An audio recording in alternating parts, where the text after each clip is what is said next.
Drugs tear at the very fiber of our nation, the family structure. Caucasian, Asian, African American, and Hispanic families have begun to be destabilized by drugs, resulting in lost generations of our youth and raising drug-related crimes. The allegation that an entity of the federal government may have been involved in the trafficking of crack cocaine in any community of America are serious charges and deserve the attention of the highest level of government.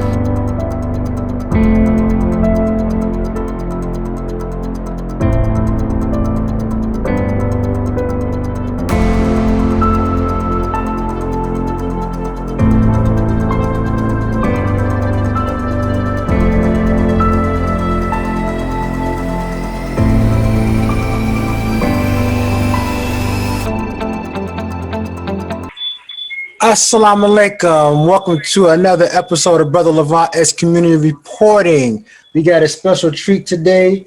We got Brother Michael Muhammad with us today, and it's definitely an honor and a privilege to have this brother on here. I've known this brother for a couple of years, but from a little bit, I've known of him for like a lifetime. So without ado, in the name of Allah, the beneficent, the merciful, all praise is due to Allah, the Lord of the worlds. We want to give homage to Allah for giving us the strength and the wisdom. May He grant us the spirit to inspire and uplift those who are listening to this call. So with that being said, Brother Michael, assalamu alaikum, dear brother. Wa alaikum salam, sir. Good seeing you, my brother. Man, likewise, always a pleasure, soldier. Always a pleasure. Yes, sir, brother. So just for sake, brother, just turn down the volume. You hear echo on your side, sir? A little something. You know what? So one of them, just turn one of your devices down, brother. Then we can get started, black man. Is it better now? Yes, sir. We'll make it work, black man. Praise be to Allah. So, brother, tell the listener audience a little about yourself, good brother. All praises due to Allah, Brother Michael A. Muhammad, born and raised in the DMV. And, I'm pretty much FOI, Fruit of Islam, name given to the military training of men belonging to Islam in North America. Musician, artist, MC, author, business owner, just striving, man, striving to live life, love life, you know what I'm saying? Serve Allah, serve humanity, you dig? Yes, sir. Praise be to us. Don't give the people too much food, brother, because we got a nice interview because I'm excited. And the reason we got Brother Michael on today, if we can see, that we're going to talk about his book, Walking the Road to Recovery, 9 Steps in Motion.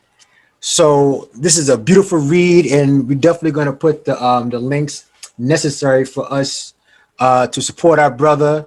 And it's very exciting. So I'm ecstatic. You can hear my voice to really get into this. The brother's book talks about overcoming difficulties and trials, which in this day and age, depending what we're dealing with, we can fall victim to any type of substance abuse or abuse period. We can get caught into those elements. So we definitely want to hear from our brother how he overcame, and we pray that any inspiration that he shares, that you can definitely take heed to it. So let's dive into it. Brother Michael, what inspired you to write this book, brother? Wow, I've been thinking about writing a book for years, at least about 10 years, being in the nation and being out in the streets, man, with the final call and serving in that manner, we come across a lot of situations. We come across our people's condition, man. I mean, from the streets to the suites, man. And so we deal with it a lot. And because I took it to the point where that had become my way of life, my how I made my living, I found myself out there just about every day, So, and I've told my story on many occasions, because, when you come across a situation and you understand what it is, then, in order for our people to let you in, I found that a lot of times you have to open yourself up first. Right. You know what I'm saying? And so I found myself doing that over the years and seeing our people in their condition, man, and being able to speak to their condition from experience. you know. And a lot of times you know, people have come back and said, man, I really appreciate you telling me this, you telling me that. I was able to do this or that, you know what I'm saying? So that's been happening over the years, you know. So I always say, man, I know my life, man, could be beneficial to somebody else. One day, I'm gonna put it in a book, you know what I'm saying, and Yes, see what I can do to help, you know, others, you know, with my story. yes, sir. One of the things that I read in your book, brother, how open and honest you was about your drug addiction at the time when crack cocaine was at its highest peak. Um, you want to go into your addiction and elaborate on it, brother? Yes, sir. Well, you know, in our community, it happens in a lot of different ways. For us, you know, my cousin used to come over. He was 9 years old. I was 10. My brother was 11. You know what I'm saying? And he came over one weekend. He had a bag with some weed in it. He said, look what I got." We look at him like, "What's that?" You know what I'm saying? Right. He said, "I don't know, but daddy be rolling up and smoking it." You know what I'm saying? And so innocently, you know, that's how we got involved. You know what I'm saying? And then just over time, you know, it increased, you know, it Right. increased, man. It went from that, it went to drinking along with that. You know what I'm saying? The cigarettes came involved, man. Then we, you know, and it's just a neighborhood thing, man. We got involved with the PCP, you know what I mean? Then we got involved with snorting coke, you know what I mean? And before you know it, you know, you know, when the crack epidemic hit, you know, the trick was, you know, it was so affordable, Right. you know what I'm saying? But, you know, and that's what made it so easy to get locked in, you know, of course, in terms of all the scientific things that we found that they Right. did with it as well, in terms of how they made it appeal to the pleasure center and things of that nature. You know what I'm saying? And so when you're dealing with self-hate, man, you can get yourself caught up in a lot of different things, you know what I'm saying? Yes, So, sir. yes, sir. Well, we just want to break it down because we definitely hope that this is a lesson for the younger generation and how the crack era during the early 80s and then, you know, the 90s, what have you, played a large key. Once upon a time, for those who may not know, cocaine was a rich man's drug. Come on. Then what happened was that, you know, of course we was dealing with heroin, but that was a different animal. But when they found out how to chemicalize and make it affordable for the black community, and then the addiction is so strong, it only takes you one time for you to get addicted. So with that, brother, can you give a little history as far as and I'm coming from a point of view from New York, from my hometown, and I'm pretty sure the stories are the same across Black America. But can you give us a little perspective how it was back in DC at that time as a young man seeing that? Yes, sir. Well, see, you know, it was that whole lifestyle was glamorized, popularized, you know what I'm saying? Just the whole street thing, you know. And you know, to be honest, I was always attracted to the hustlers, you know what I'm saying? And so I hung out on the strip a lot, you know what I'm saying? But the problem is, you know, I broke all the rules, you know. I broke all the rules, man. It got caught up. And so you know, you think you're having fun initially, you know what I'm saying? That's how I start off, man. Oh, yeah, we just having fun, you know what I'm saying? But then that fun gets addictive. And that fun gets like to the point where you so caught up, man, that you don't know how you get out. The older you get, the more you realize, you know, for me, the older I got, the more I realize, man, hey, this is not fun, man. I'm caught up. You know what I'm saying? I'm Right, trapped, you know. But it was the glamorization of the whole street, you know, the Tony Montana, Scarface, you know, right. and the whole and then all of the movies that came out during that era, you know, that whole scene was glamorized and you was caught up on one side or the other, you know. Yes, sir. So with that being said, brother, I know from reading your book, brother, you struggle with the cigarettes. Of course, that's an addiction by itself. One of the Absolutely. hardest things that to deal with is um, cigarettes, the drugs, of course. I remember in the book you was talking about how your niece hit you when she asked you, why'd you smoke? You know, you want to talk about that, brother? Because sometimes when the child sees something that's wrong, sometimes it's an eye opener for the adults. Absolutely, yeah. My little niece Angel, man, she was 3 years old, man, and at the time, I would I was learning about Black history. You know what I'm saying? So I was teaching it to her. I was learning about different contributions because I had found the autobiography of Malcolm X at 19 years old, right? And it bust my head open. So I was teaching her as I'm learning. You know what I'm saying? So Right. her brilliant mind at 3, right? So I'm sitting on the couch smoking a cigarette, and she hopped up on the couch beside me, say, "Uncle Michael, why you smoke cigarettes?" You know what I'm saying? And I had to stop and think. You know what I'm saying? What am I going to say to a 3-year-old?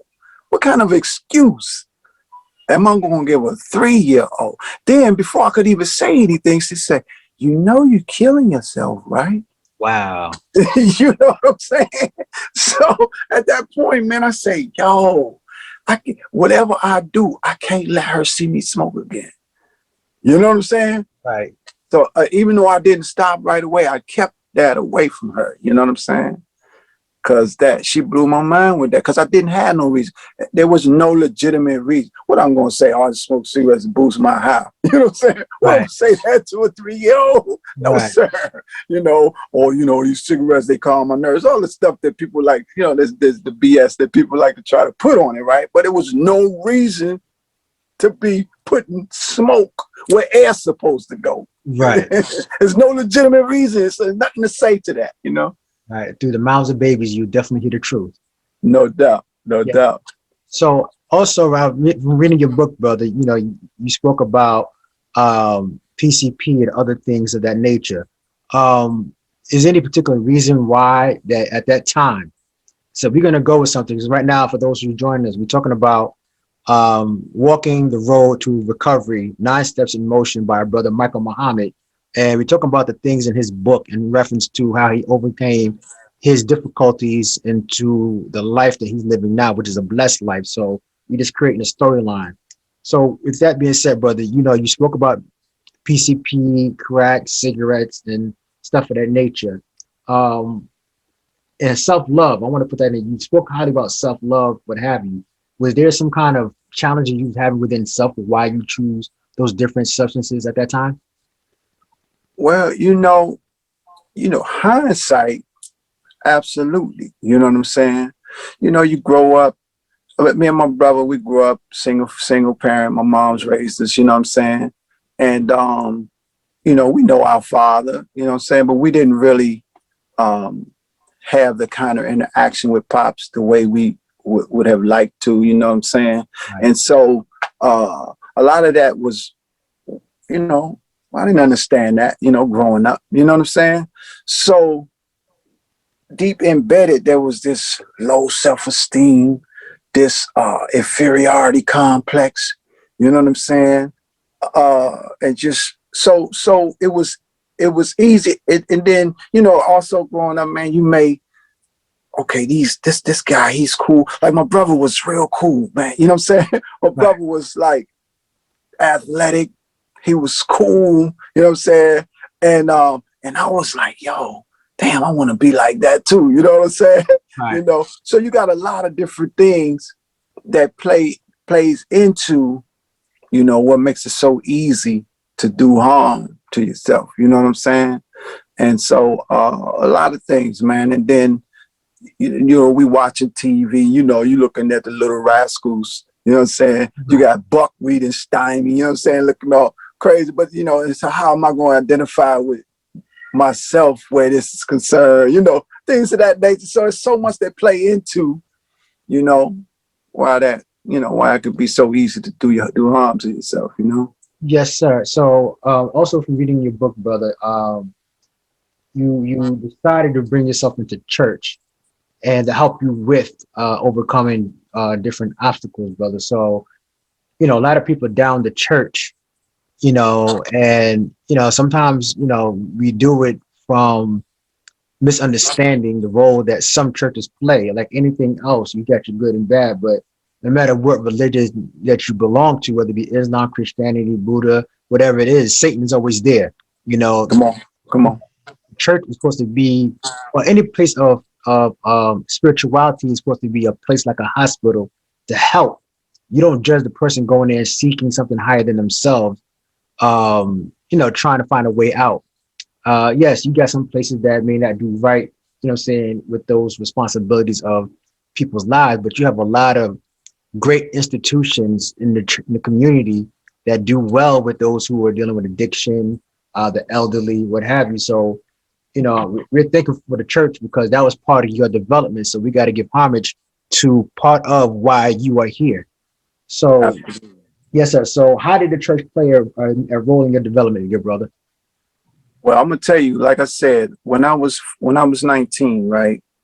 Um, I was hanging in the streets. I made a real serious mistake. You know what I'm saying? Playing with somebody's money. You know what I mean? Right. And at the time, I knew that I can't go back. You know what I'm saying? I got to do something at the time. And I found the autobiography of Malcolm X. And at that time, I didn't know who Malcolm X was at 19. I didn't know who the minister was, Minister Farrakhan. I didn't know anything about the Nation of Islam, the most honorable Elijah Muhammad. Nothing. You know what I'm saying? So while I'm reading this book, it's busting my head wide open, and I'm attracted to it, and I'm learning things, Yes, you sir. know. And then right around that time, and then the end of the book got cloudy. I didn't understand the split. I didn't understand that whole piece with Malcolm. So, but then at the same time, the dope busters start rising in DC, cleaning up the community, the FOI, and over Paradise and Mayfair Mansions. And so that was my first look at the FOI, you know what I'm saying? And I was looking at my condition. I said, yo, man, I can't go over there like this. I was attracted to the Nation by reading the autobiography of Malcolm X. But at the same time, my condition was like, yo, you can't go over there like this. You know what I'm saying? You're going to get hurt. That was my mentality. You know what I'm saying? So I said, I got to do the next best thing. And my mom's, she's been with Reverend Willie Wilson for over 40 years. Right. You know what I'm saying? So I said, man, let me go back to church, try to get some of this up off of me. You know what I'm saying? To get myself ready for the moms. And that's exactly what happened with, over at Reverend William Wilson's church. And the beauty of his Afrocentric perspective, he had a strong manhood presence, you know what I'm saying? And it was the perfect route to take to prepare me for the ranks of the FOI.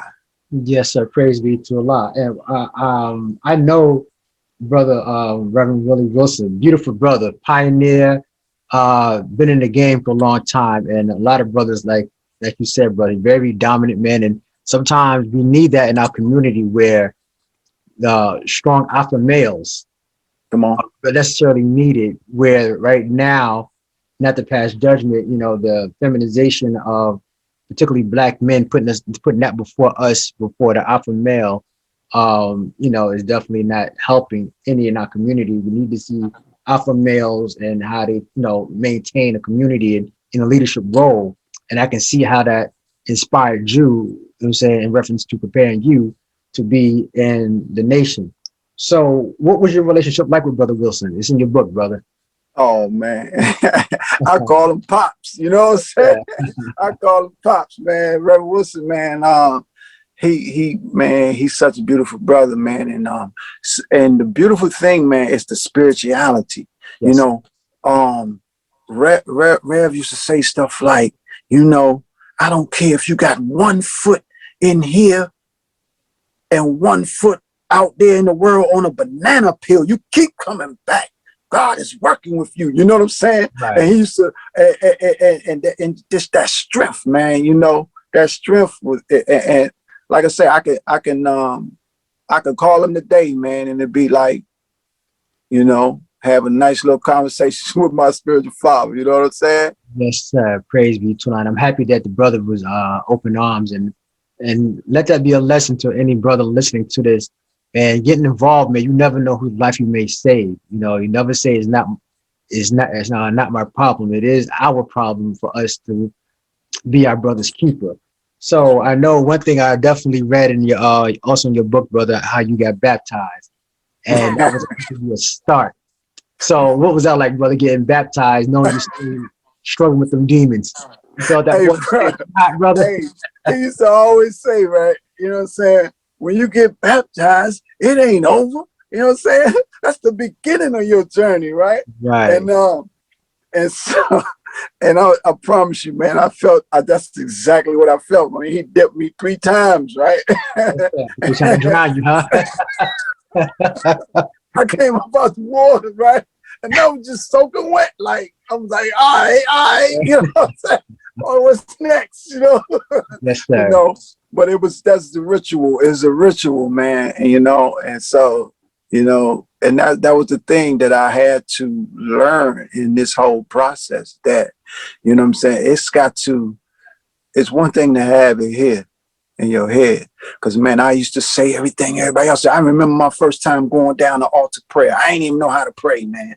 I'm going down there. I said, well, I know I need this, so let me go down here to the altar. We holding hands, man. The Yes, brother, sir. I'm holding hands. The brother on my right, he said, yeah. I said, yeah. The brother up there said, thank you. I said, thank you. You know what I'm saying? I went back to my seat. I'm like, all right. I felt something, right? And, and they all say all the quotes, I can do all things through Christ who strengthens me. God is in me, with me, through me, for me, where God is. There could be no imperfection. And I'm repeating all this stuff, right? And I'm just like, man, why it's not working for me, man? You know what I'm saying? Yes, It's sir. not working, man. Yes, sir. But the point I was going to make is that when it goes from your head to your heart, that's when it starts taking effect. See, I could say it out of my mouth. I could have it in my head. You know what I'm saying? But if it hasn't entered my heart, it's just lip service. Yes, sir. And that's the key. Prayer. And I had a talk with my younger cousin about prayer. He said he didn't believe in prayer. I said prayer is just it's a conversation to talk within, to bring what you want into fruition with the Come actions on. that you do. And a Come lot of on. times people, when they pray, they're expecting, okay, abracadabra, where's my miracle? And that's where people get disappointed in religion because they feel if I'm going to church, the Mhm. theatrics, I'm praying, I pay my tithes, but yet nothing required of you. What do you expect the universe to do when you're not producing anything for the universe to bless you with? Come So on now. I told him, you got to prayers that conversation. What do you want? Okay, the universe is so powerful. Okay, you want me to grant you what you're asking for, but what steps are you allowing to bring towards yourself Come for us on. to reward you with? So I can understand that, being baptized, people feel cleansed, or people say, well, Jesus died for my sins, but they're still out there doing the unmentionables. Saying Right. that doesn't make any sense. So I'm glad you Exactly. you put those things together, brother. No So doubt. with addiction, some might say, why not go to counseling? Was counseling one of the options, or you just decided to go and try to fight this demon on your own?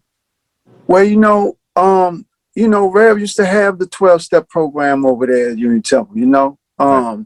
Man, I slipped in one of the meetings one time, right? And I checked it out. Your brother went up front, my name's so and so, I'm an addict, he started talking and what have you. You know what I'm saying? And then about 5 minutes later, after he finished, I saw him out front smoking a cigarette. I said, man, this ain't gonna work for me, man. You know what I'm saying? For me, I was like, nah, I'm too slick for this. Like this right here seemed like it's just another habit. That's where I was. That's where I was in my mind. This just seemed like another habit I'm about to get into. You know what I'm saying? Where I Right. could just come up here, I can run my mouth or whatever. And I was good at that anyway. Nah, man. So I didn't go there. I didn't become a part of that like that. You know what I'm saying? Right. I had to hit my little rock bottom, and that's where everybody, when you hit that rock bottom, that's when it's going to determine whether or not you're going to bounce back, you know, and make the move you need to make. And when I hit my rock bottom, and I talk about it in the book, and when you get to that point, man, when you go in the bathroom, man, and you can't even look in the mirror because Right. hate what you see. Yes, sir. You know what I'm saying? And then, and you've been at it all night, so, you used to be able to get that little cry in, that little pity thing on, and you shake it off. But nah, the God say, nah, you're gonna face this one. Right. You know what I'm saying? Yes, sir. You're gonna face this one. And this after, man, stealing from my little cousin, stealing from my mother, you know what I'm saying? Felt like a piece of dung, you know what I'm saying? Right. And so, it was at that moment I say, you know what? You better do something, And so the first thing I did, I called my mother. I said, you know what, Mom, I'm killing myself and I don't even give a damn. Wow. I need some help. You know what I'm saying? And there was something about doing that. I called somebody that I love and that I knew loved me. You know what I'm saying? And that kind of did something for me on the inside to just say, okay, keep going in that manner. Keep going in that direction. So I called my aunt, Linda. She had come through some things in her life herself. You know what I'm saying? I told her the same thing. I let her know. So I started opening up to people who I knew had love and care for me, because we're gonna figure this thing out. You know what I'm saying? And that's after making a decision, that's where it is. You gotta find that love, man. Yes, sir. So something was working with you, brother, because you spoke about a 90-day period where you were spot on. What was that journey like, knowing that and that's something to commend. One day, 2 days, I'm saying, one day at a time, as you Right. say, but you said 90 days, brother. What was that like for you to accomplish? Man, it was, for me, it was the magic number. You know what I'm saying? Because I used to meet with my aunt at the park, doing that, because we both work downtown. She say, she set that thing up for me, like, call me if you need to talk. Call me. I don't care if it's 3 o'clock in the morning. If you think you're about to go do something, just call me. I might be able to say something to stop you. You know what I mean? You know what I'm saying? What you doing for lunch? Let's meet me at right there on 14th and 14th and L, 14th and K, right there in the park. We used to meet over there sometime at lunchtime and just sit down and talk. You know what I'm saying? And if I slip, she wouldn't let me beat myself down before I gave myself some praise for the days I did make it through. Right. Like, do that first. You know what I'm saying? Then maybe you'll get some good energy on yourself and towards yourself. You know what I'm saying? So, but when we were able to, and I'm gonna tell you, my Uncle Paul, her late husband, Allah rest his soul, he called me, man, and he said, I want you to read Romans 7. And then I want you to talk. We're gonna talk about it. Tell me what you see. You know what I'm saying? And bro, that was the first time anybody ever did something like that with me, where read a scripture, then we're gonna talk about it where your condition is concerned. You know what I'm saying? Right. And it's that scripture that said, Paul said, when I would do good, evil is present. So I find myself warring within my members. Who will save me from this body of death? That was the first time that I came into a realization of the difference between the flesh and the spirit. Yes, sir. The flesh, I realized, ain't nothing but a series of urges and appetites. I want what I wanted, and I want it right now. That's all this is. You know what I'm saying? But it's the mind and the spirit, the power that governs it is in here. And that's what that scripture did for me. It showed me the duality. It showed me the difference between the two. And the one I nurtured the most was the one that's going to win. You know what I'm saying? And that's when we had that conversation. That's when I said, oh, so it's right here. It's right here. I can, that's like a fight now. You know what I'm saying? I can win this fight, Yeah. Yes, sir. Praise be to Allah. We thank God for the family members, and it's imperative that, we get support. And family doesn't have to necessarily be flesh, but support from family, those who care about you. It's always maybe just that one. And we look for that help as much as possible. So, brother, tell me how did it feel knowing that you had family who didn't give up? Most family would have given up on you. Once you say you were on drugs or any kind of substance abuse or anything of that nature, people tended to shun you out and leave you alone. But your family stuck by you. How was that? Particularly your mom, your aunt, and your uncle Paul. How did that feel, brother? Oh man, it felt, it had always been there. You know what I'm saying? And it was definitely a relief, man, to know that those kind of principles were put in my family like that. You know what I'm saying? That we stick together. We stick together. We're gonna make it through. We're gonna roll up our sleeves, man, and we're gonna make it through this together, man. That's rewarding, man. It's a rewarding thing.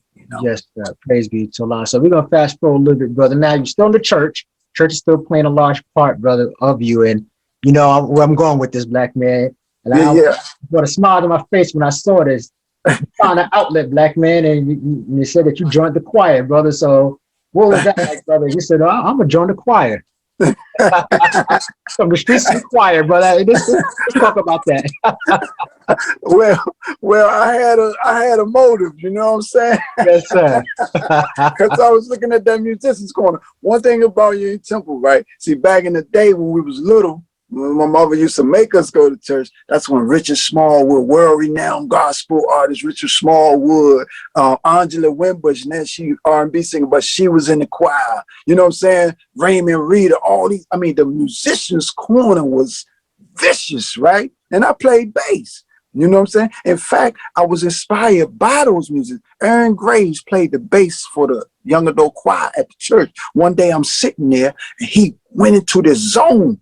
And I was like, whoa, you know what I'm saying? And this was when I was 12. Right. And I said, man, I want one of those.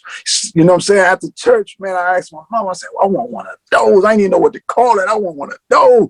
So she got me one of those. And so I started playing bass, and I used to play with go-go bands and stuff in DC or what have you. So I got pretty good with it. So when I got to the church and I saw the musicians and I saw the choir, I said, man, because I didn't even have a bass at the time. My bass, something happened or whatever the case, right? I didn't have a bass, but I said, I need to get into the musician's corner. Once they hear me play this bass, I'm in. But I had to maneuver. So I said, I can't sing, man. I mean, I can hold a note, but I said I'm gonna jump in this choir to get me closer to the musician's corner. You know what I'm saying? Right. And that's what we did, right? And I want to say, man, one of the bands I played for, Nature Boys, is a brother, Godfather, Jonathan Lovett, man. I love him to death, man. He was coming to take over the band, right? Right. And he heard me play. We was at practice. He heard me playing, but I was using somebody else's bass. And he said, man, I want him. I want Slim in my band. You know what I'm saying? I said, well, he ain't got no bass.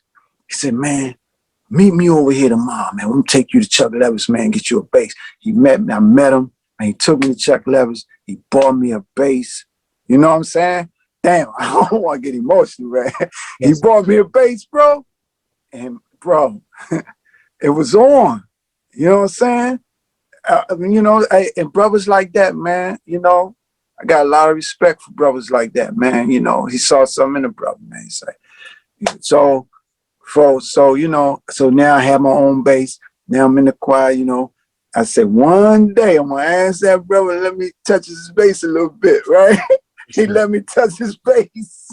And it was on. I said, man, we need you to, come on to rehearsal, man, on this tip, right? And so once I started playing the bass, I was in my zone. I was in my element. That was my escape.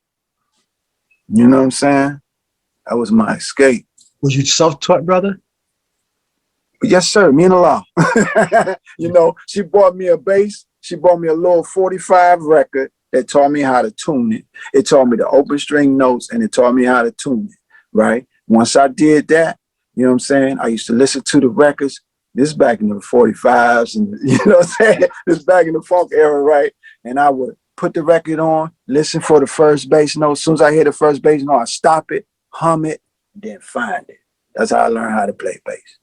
Yes, sir. Praise be to Allah, bro. That was definitely a beautiful testimony. And, you know, I think by finding an outlet, you know, even with myself, man, I find so many different outlets, brother, when I'm dealing with things. You know, I'm an artist by trade. I love doing photography, brother. I'm a master barber, you name it, man. But, you know, art was always a way out for me. Come on. And sometimes God gives us talents for a reason, man, to fight those demons in the world. But Yes, you sir. know, with those talents, you know, we can use it for good or we can use it in the wrong way. You know what I'm saying? But we should always take our talents that God give us as a blessing, as a way out. And, you know, that's one thing I always admire about good and bad. You know, there's always a way out if we choose. And that's why I want to lead Come to, on. because one of the things that you spoke about is having a made up mind. You know, by having that made up mind, because something that we're taught in the Nation of Islam, that the Honorable Elijah Muhammad, one of his reasons that he was so successful of getting people off of drugs, prostitution, pimping, he said, just stop.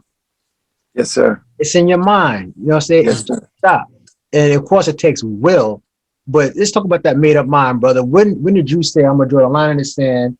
I'm going to make up my mind to stop? Yes, sir. Yeah, that's, you know, I was listening. Well, while in this process, it was through that process of going rock bottom, you know what I'm saying? And then in that process, while I was heading towards those 90 days, I was listening to a cassette tape my brother had of Minister Farrakhan. I didn't even know my brother knew who Minister Farrakhan was, right?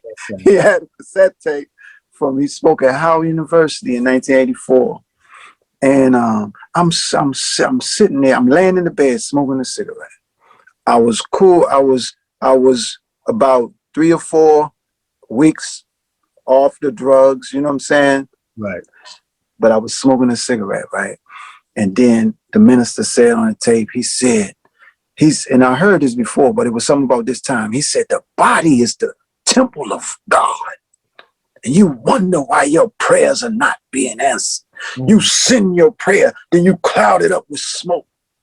And I'm pulling on the cigarette. I'm like, damn. You know what I'm saying?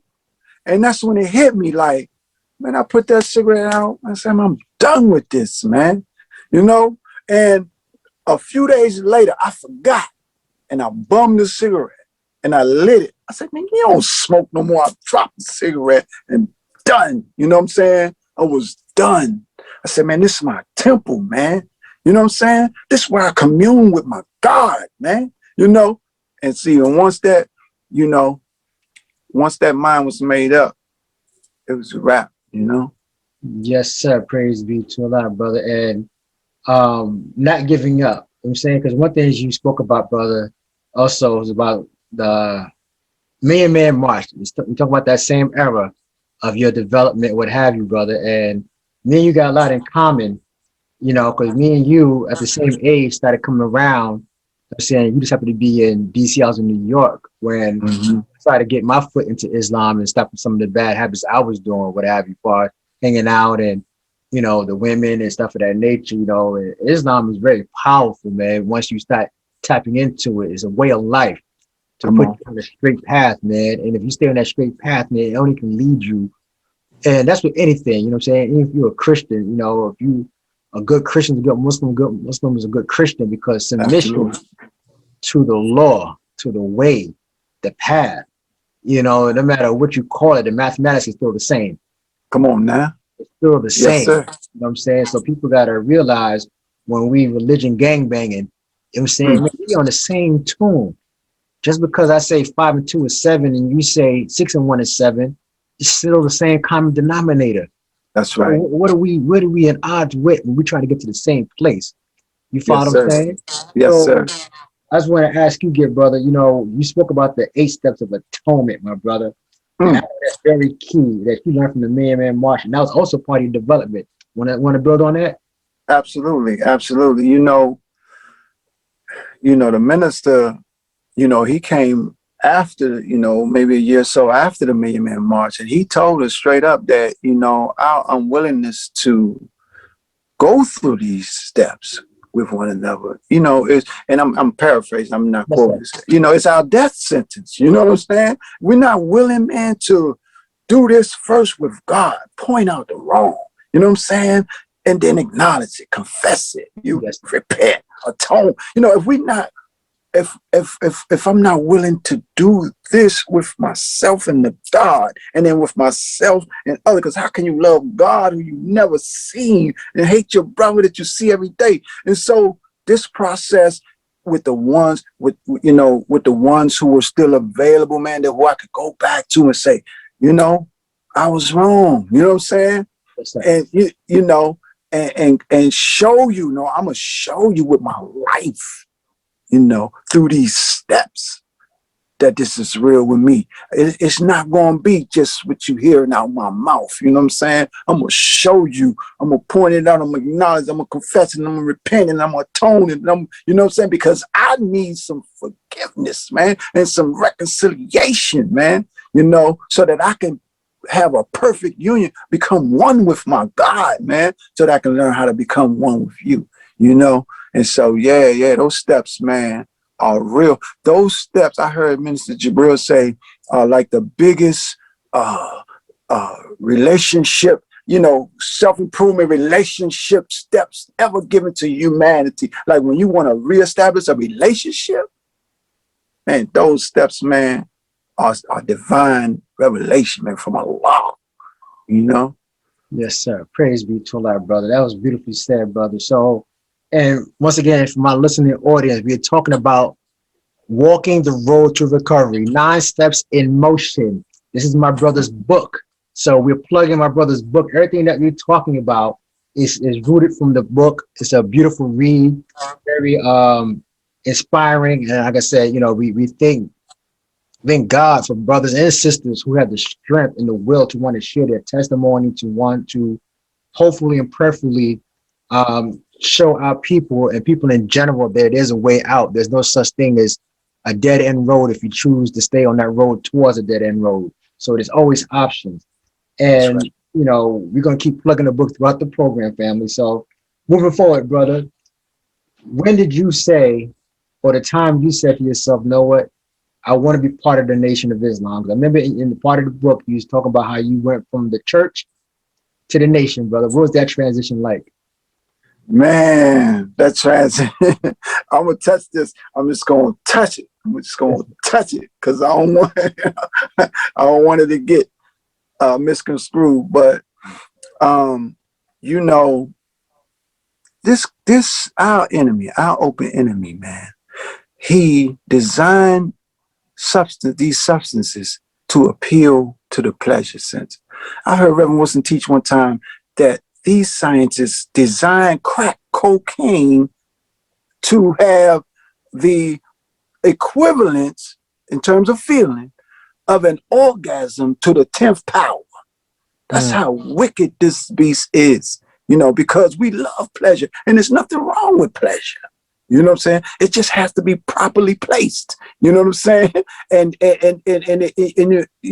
have to do things that are pleasurable that are not detrimental. So, long story short, after we were blessed to deal with the drugs, the alcohol, the cigarettes, these vices, our new drug had become women. Right. And unfortunately, because there was nothing systematically in place to stop that, I said, you know what? This gonna kill me quicker than the drugs. I need this military. I need the ranks of the FOI. You know what I'm saying? It's time. And I had been asking Allah for 6 years straight. Is it time? Is it time? Is it time to go to the mosque? You know what I'm saying? And I said, there's no way. Because once you get rid of something, like out with the old, in with the new, like once you get rid of all of this, these vices, what you gonna replace it with? You know what I'm saying? So I had to flee from the desires of my lower self and go ahead and get in these ranks and build my discipline, you know what I mean, and stand me up as a responsible man. You know what I'm saying? So it was time to make that transition because I would have killed myself, you know what I'm saying, with my loose living. You know what I mean? Right. Had I not done that. Right. Because I know in your book, brother, you spoke about how you got consultation from. Yes, sir. Yes, sir. Yeah, because it was rumors going around. He leaving the church because of this. He leaving the church because of that. You know what I mean? Because of my relationship with Reverend Wilson, you know what I'm saying? I didn't want anything to get back to him that was false. You know what I'm saying? And I wanted to give him the respect as well because, man, you raised me, man. Spirituality, when it comes to spirituality, man, you raised me, man. You gave me an understanding of spirituality, you know? And so I sat down with Rev and I explained to him just what I talked to you about. It's like, but the way I said it was more so like, you know, when a father raised their child, you know, Right. they want to know that their child could go out into the world, you know what I mean? To prove, you know, that their teaching was legit, you know? And so it's time for me to go extend the family. You know what I mean? And you know, and because my discipline needed to go to another level, I gotta go over here to these ranks. You know what I'm saying? And Reverend had no problem with that. He applauded it. You know what I'm saying? Well, little do people know, the Reverend Willie Wilson and the Honorable Minister Louis Farrakhan have an excellent relationship. So, I want people to be educated on that because Reverend Wilson opened his church up to the minister when Absolutely. he was rebuilding the nation.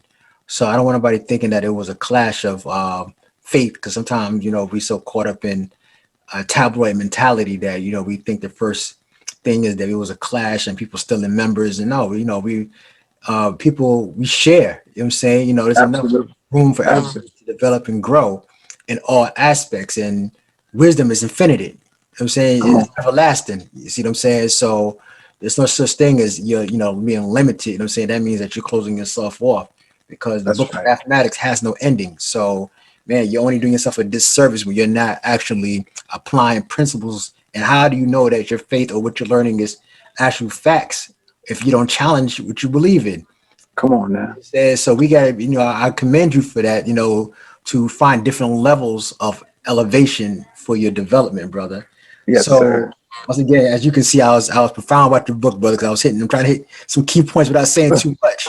But Yes, sir. Hey, understand, that's an honor, bro. I promise you, man. Like, you know, when you put something like this together, man, with the intent, man, to serve Allah and serve humanity, you know what I'm saying? Nothing more, nothing less, you know, and to have somebody who actually go into it, you know, and really appreciate it.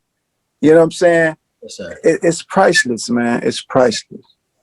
Oh, that's how we supposed to do, brother. I would be disrespectful to you, brother, if I had you on here talking about your book, then actually go through it, brother. So, that's part of us being brothers, you know what I'm saying, to make sure that, we do right by each other, especially when somebody is open themselves up.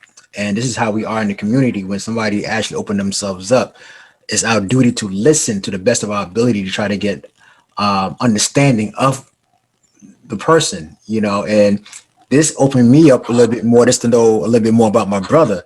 So I commend, like I said, I always commend those who have the courage to share with the spirit and intent to help others, brother. So only thing you missing right now is the S on your chest and the cake on your back, brother. All praise to Allah. Yes, Yes, sir. brother. So the minister gave you kudos for having a musical ear. You want to talk about that just a little bit, brother? Yeah. So during this time where I've already made the decision, I'm going to the nation, right? It was leading up to the Men's Day program at Union Temple, September the 19th, 1993. And the minister, our minister Farrakhan, was the keynote speaker, and I was playing the bass for the Men's Day Choir. You know what I'm saying? So now I'm like, all these FOI, MGT, man, the minister there, the Supreme Captain, man, it's like, I'm like, yo, so I'm playing, I'm in my zone, I'm zoned out, I was showing off a little bit too, right? I ain't go fake. I ain't even go fake, right? So anyway, the minister went downstairs after the service to meet and greet, So I'm standing in this line, man. I'm about to shake, and at the time in my mind, it was running in my mind just like I'm about to shake Jesus' hand, man. I'm telling you, I'm getting in this line, but I'm nervous at the same time. Like, what am I going to say to them Louis Farrakhan when I get it? So anyway, I get there, we change the greetings, shake hands, change the greetings, and before I could say anything, the minister said, bass player, right? Man, I'm talking almost melted. You know what I'm saying? Because Right. I'm thinking what I'm going to say to him, but he acknowledged me. I was like, he said, you play a good bass. Wow. I was like, yo, you know what I'm saying? I felt like a little baby. You know what I'm saying? I was just like, so anyway, the only thing I could think to say after that, I said, thank you for showing me what a free man looks like. I hope to be that way one day. And man, he looked me in my eyes. He looked me down in my soul, man. It's like, don't worry, brother. You will. You know what I'm saying? Right. And I'm telling you, I've been riding off of that. I've been riding. I mean, I went into FOI class, processing class, the next day, September 20th, 1993, with that on my mind. Like, the minister who word is bond, Right. said to me, don't worry, you will. You know what I'm saying? So I've been running, I've been climbing this uphill road towards that freedom ever since, Yes, sir. So your transformation, now you're out of the church now, brother. Now you're part of the Nation of Islam, brother. What's that experience like for those who are listening? And for those who don't know, FOI stands for Fruit of Islam. So, brother, what was it like being or is being in part of the Nation of Islam, good brother? Wow. It was different, man. Like, because I read Fall of America, Savior Has Arrived, Most of the Message of the Black Man, and I used to read The Final Call over those 6 years, that 6 year period that I wasn't in the ranks, right? And I thought I knew something. You know what I'm saying? Man, I got to processing class, and Brother Scotty. Man, give Brother Scotty the green for me. Oh, yes, sir. Brother Scotty, yes. Everybody. Man, Brother Scotty was teaching the processing class, man. I said, wow. I kept my mouth shut, man. I said, man, you don't know nothing. Right. It humbles you real quick. You walk and think you're a scholar. You sit at that table, man. I don't know. I was humbled, man, just by the setup. You know what I'm saying? Right. And so I just kept coming. And it was different. It was new. I mean, the minister at that time was crisscrossing the country. The ADL, the Jews, man, he was being attacked in the news. You know what I'm saying? So I didn't know how to deal with that. I was like, okay, all right. And Brother Hassan, he recruited me before I even came to class. Because leading up to Men's Day, I ran into him at Reverend Wilson's banquet because the minister was at the banquet. And Brother Hassan, I knew him because they used to come back and forth to you. So I said, Brother Hassan, assalamu alaikum. Said, man, after Men's Day, I'm coming to the mosque. He recruited me on the spot. He said, give me your number. You're going to be in my squad. Yes, sir. Yes, sir. You know what I'm saying? Yes, So, sir. after about 3 weeks coming consistently to class, man, he pulled me to the side and I was still processing. He gave me 25 phone calls. He said, I want you to soldier these. I was like, oh my God. You know what I'm saying? Man, I was excited though. Yes. I was excited and I was nervous at the same time because I knew I was going to be dealing with questions that I couldn't answer, all that, right? But I went out with them papers, man, and I got through it. and I couldn't wait to get to him to give him that money. So that Sunday I saw him, I gave him the $25, but then the meeting got started.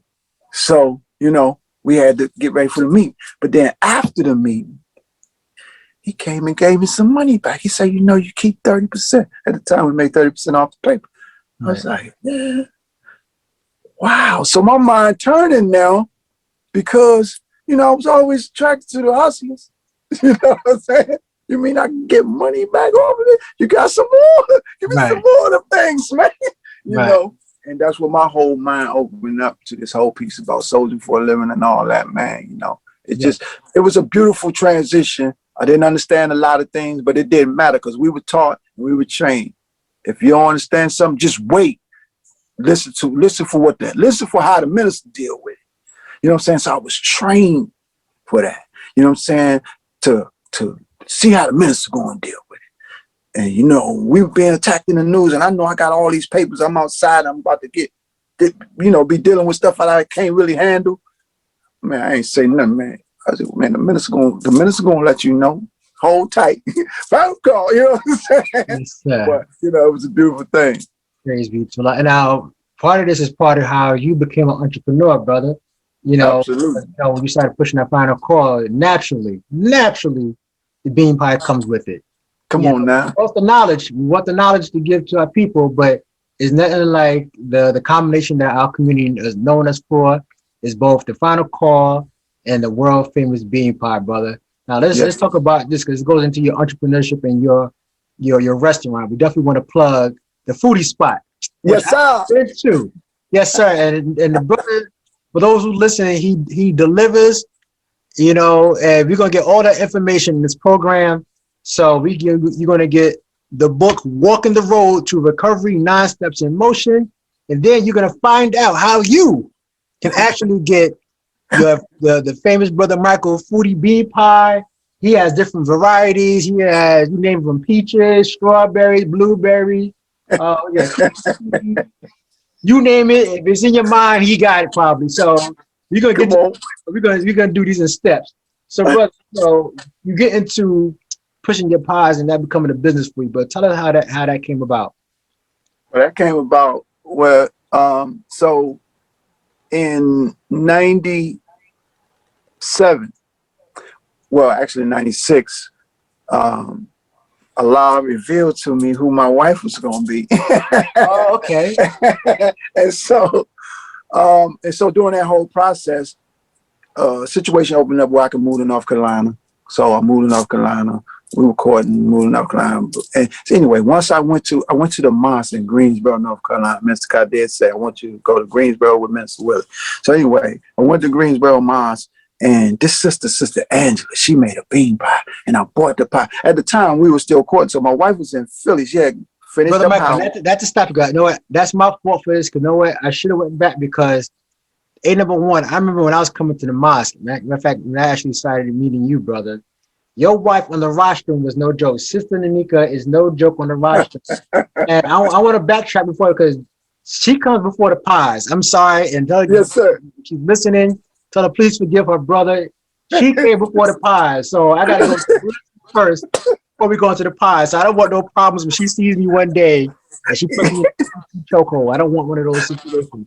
So yes, sir. So yes, sir. Mr. Nanika was so spot on. This is one of the reasons why I believe, from my understanding, to how you wind up in Chicago.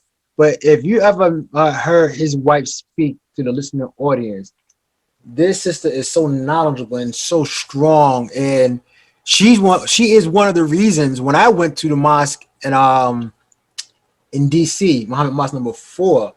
Matter of fact, it was her brother Rory, Ms. Kadir, but it was a lineup. And it was like the teachings is so profound when you hear a sister speak. So what was that like? It was saying, you know, this is a small glimpse of you met your better half, brother, because we believe in our faith that was makes you complete, brother. Tell us about your completion, good brother. Well, real quick, let's go. I'm gonna do it real quick. On June 9th, 1996, the sisters at Muhammad Mosque number 4 did a program called Cafe 19. They candlelight, They dim the lights, they put the candles on, they changed out their white, put on their silks, you know what I'm saying? They escorted the brothers to their seats, you know what I'm saying? And I wasn't even supposed to be there.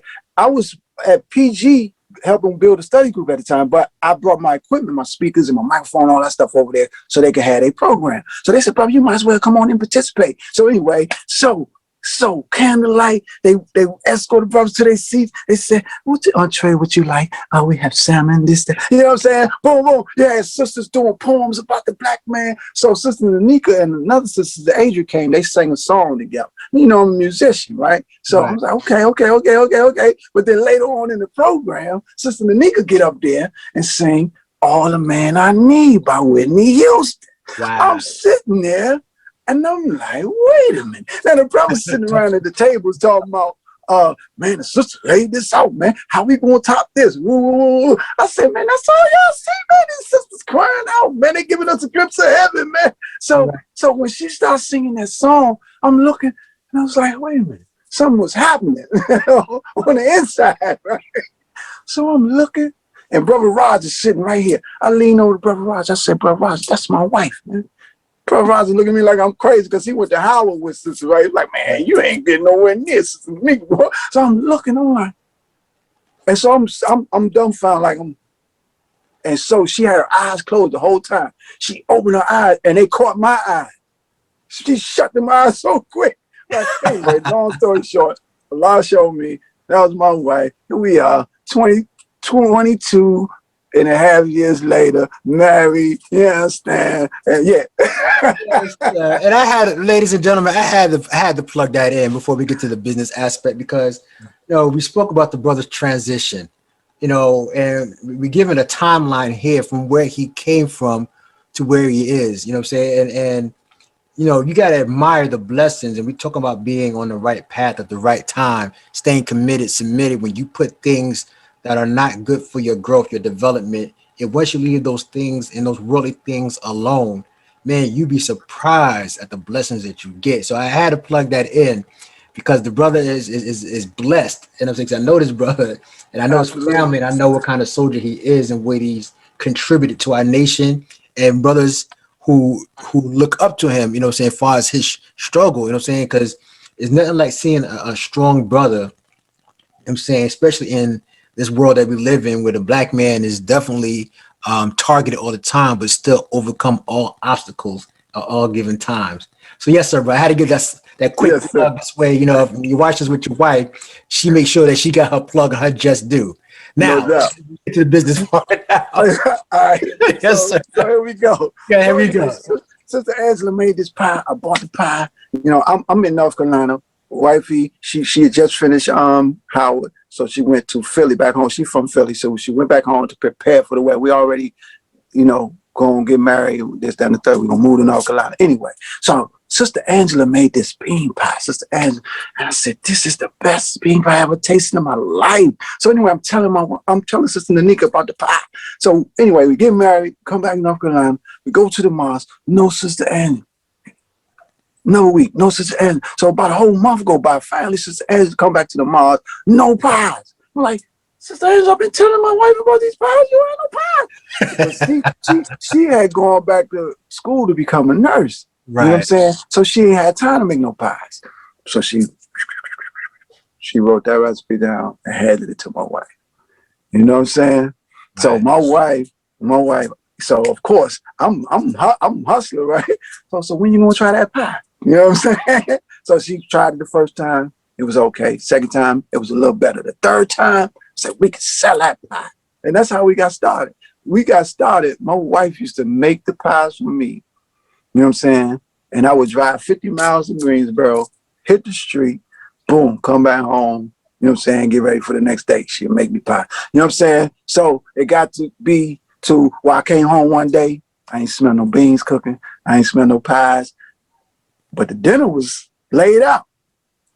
And so she sat at the end of the table, now Michael, and whenever my wife say, now Michael, she about to hit me. She about to hit me with one. So she said, now, Michael, if you want this house clean and you want this food on the table every day, I can't be fooling with these pies. So of course I'm in my feelings. I'm eating the soup good. But then she did the next best thing. She walked me in the kitchen and she Right. showed me how to make the pie. And Praise. I've been making it ever since. Yes, sir. So we're gonna go to fast forward some more now. You going from DC and you transition to Chicago, where we going to get to the foodie spot. So how's that transition, brother? Oh man, at the time, man, of course, the wife, the work that she does, she was asked to ask me if we could, transfer, you know. And at the time, I was soldiering for a living. I didn't want to come here like that, So I was blessed to get a little gig with Frito-Lay. As soon as I got Frito-Lay, I started asking them about how you transfer. You know what I'm saying? So we transferred, man. I transferred the job, so we were able to come to Chicago. And so I had to, of course, I had to study my terrain. You know what I'm saying? I didn't come with the intent to make one pie, right? But at the same time, I knew I wasn't job material, so I knew I wasn't gonna last with Frito-Lay either. So, so long story short, of course, that the inevitable happened with Frito-Lay, got terminated or whatever. They blessed me and terminated me, right? And so I started baking again. So I started hitting the street real hard with the pies. People start tasting the pies. They start falling in love with the pies. You know what I'm saying? And so Sister Carmela, who she one day she told me in the mosque parking lot, she said, one day I'm gonna give me a restaurant and I'm gonna show you what true unity look like, right? You know what I'm saying? And Right. so she did. That's what she did, man. She saw an opportunity to get her spot and she invited me in. You know what I'm saying? And that's the foodie spot, man. We've been rocking the foodie spot. And that's the home of Paradise Bean Pie foodie spot, right? 7350 South Stony Island Avenue. You dig right across the Let's street do from hold Mount on, bro. Let's say that real slow, brother. Give them the address. I'm saying, because Yes, we want to sir. make sure that those who are listening to his brother knows how to get to you, brother. And we're definitely gonna get to that aspect where we're gonna. For those who want to get in touch with you, good brother, give them the address to the foodie spot. Yes, sir. Foodie spot is at 7350 South Stony Island Avenue. That's in Chicago. That's right across the street from Mars Marion. Yes, sir. Yes, sir. And then for those who want to order your product, let's say, for example, they're in DC or Yes, they're in sir. New York, or they want to, try your samples. How does that work, brother? Yes, sir. You can go to ParadiseDessert.com. That's ParadiseDessert.com. ParadiseDessert.com. You can order and we ship them out to you. Praise be to Allah. Is there a phone number, good brother? Yes, sir. 773-678-3248. Yes, sir. Praise be to Allah. Now, your book. Let's try to get a good cut with. There you go. Walking the Road to Recovery: 9 Steps in Motion. How do they find this book here, brother? Because we want them to support it. Mine has my brother's. See, I got a signature, so Come on. it's not a stamp. Not a stamp. And let me say too, Brother Vaughn, when I reached out for pre-orders to help me get my first little, batch in, Brother Vaughn immediately jumped on and pre-ordered the book. So I appreciate you for that and the others who did that. You know what I'm saying? But yes, sir. The book is at Amazon.com. Walking Road to Recovery, 9 Steps in Motion, Michael Muhammad, the author. Of course, I got him on deck at the foodie spot too. Okay, one more time for those who want to get Walking the Road to Recovery: 9 Steps in Motion by Brother Michael Muhammad. You heard the story here on Brother LeVon S Community Reporting. One more time, brother, how can they find this book? So I want to make sure in case they didn't have a pen in their hand or the crayon they had in their hand broke. Tell them again how to find your book, good brother. You go right to Amazon.com. You can get the paperback or you can get the ebook. We about to work on the audio book in a few days too. But right now you go to Amazon.com, type it in, Walking the Road to Recovery, 9 Steps in Motion, Michael Muhammad. Praise be to Allah. Yes, sir. So, brother, it was definitely an honor and a privilege, man, to actually have you on the show, man. I so much enjoyed the book. And for those who are dealing with any type of substance abuse or any kind of addictions, period, there's always a way out. Don't make that addiction a god, because that doesn't give you life, but that gives you life, gives you a way out. And we thank Allah that our brother found a way out to where he is successful in his entrepreneurship. The brother has a wonderful wife that that loves him and by his side. So he found his better half. He has a wonderful daughter that loves and appreciates the idea that her father overcame all obstacles, and that's what we taught as FOY, that we don't make no excuses, we make it happen. So in closing, brother, you got any closing words, good brother? Well, I just first and foremost, I appreciate you, brother. I'm honored and privileged to be a part of your platform, and like I said, when I talked to you earlier, since day one we met, we've always built on the truth, man, and we've always gelled, man, in our brotherhood, man. So I appreciate you allowing me this opportunity to share myself with the listeners, man, and I just want to say, like you said it earlier, I'm gonna say something Milton D, Allah rest his soul, used to always say to me. He said, brother, every answer to your prayer come through people, places, and things. And time and condition will determine how soon you receive.